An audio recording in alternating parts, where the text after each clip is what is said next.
প্রিয় বন্ধুরা, আসসালামু আলাইকুম। বৈষম্য বিরোধী ছাত্র আন্দোলনে আহত শিক্ষার্থীদের আর্থিক সহায়তার খবর নিয়ে চলে আসলাম। বৈষম্য বিরোধী ছাত্র আন্দোলনে আহত শিক্ষার্থীদের আর্থিক সহযোগিতা প্রদান। বৈষম্য বিরোধী ছাত্র আন্দোলনে আহত গুলিবিদ্ধ আর্থিকভাবে অসচ্ছল ব্যক্তিদের সহযোগিতা করার লক্ষ্যে দেশব্যাপী বাস্তবায়ন করা হবে এই প্রকল্পের আওতায় আহত ব্যক্তিদের চিকিৎসা ব্যয় নির্বাহের জন্য আর্থিক অনুদান প্রদান করা হবে। প্রকল্পটি সম্পূর্ণরূপে এখানে একটি কথা বলে দেওয়া আছে, আপনারা ভালো করে খেয়াল করবেন। প্রকল্পটি সম্পূর্ণরূপে জাকাতের অর্থে বাস্তবায়িত হবে। শুধুমাত্র জাকাতের হকদার অসচ্ছল ব্যক্তিদেরকে নিম্নোক্ত গুগল ফর্মটি যথাযথভাবে পূরণ করার জন্য অনুরোধ করা যাচ্ছে। তো চলুন কীভাবে আপনারা গুগল ফর্মটি পূরণ করবেন সেটা শেয়ার করা যাক। তো বন্ধুরা, এখানে আরেকটি কথা বলে দেওয়া আছে, এখানে যে লাল স্টার দেওয়া আছে ওই গড়গুলি কিন্তু প্রত্যেকটা গড় পূরণ করতে হবে। প্রথমে দিতে হবে ইমেল, এখানে ইউর অ্যান্সার ইমেল নাম্বারটা এখানে দিয়ে দিতে হবে। এরপর আহত বা গুলিবিদ্ধ ব্যক্তির নাম, যিনি আহত হয়েছেন বা গুলিবিদ্ধ হয়েছেন তার নামটা এখানে দিয়ে দিতে হবে। এরপর দিয়ে দিতে হবে সেই ব্যক্তির পিতার নাম।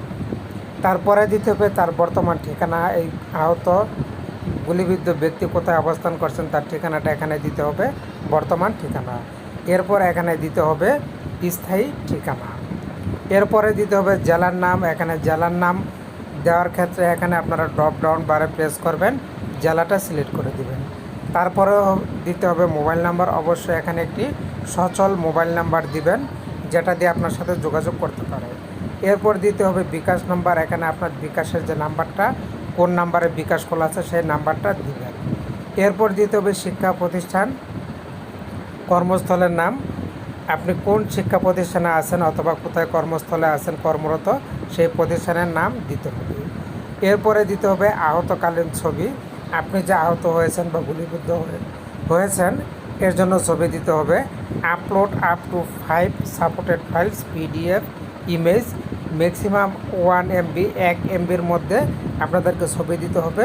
ছবি দেওয়ার জন্য জাস্ট অ্যাড ফাইল অপশনে প্রেস করলে আপনাকে গ্যালারিতে নিয়ে যাবে, সেখান থেকে এখানে ছবিগুলি অ্যাড করে দিবে।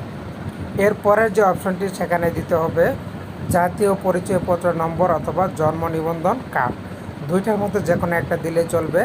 Upload up to 5 supported files PDF or image, maximum 1 MB file.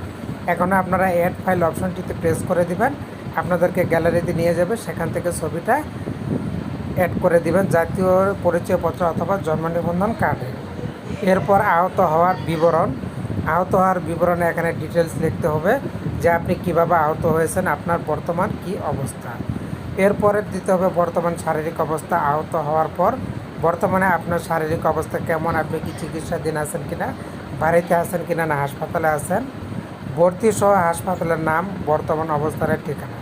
যদি ভর্তি থাকেন তাহলে ভর্তি সহ হাসপাতালের নাম দিতে হবে এবং বর্তমান কোথায় অবস্থান করছেন কোন হাসপাতালে সেই ঠিকানাটা এখানে উল্লেখ করে দিতে হবে।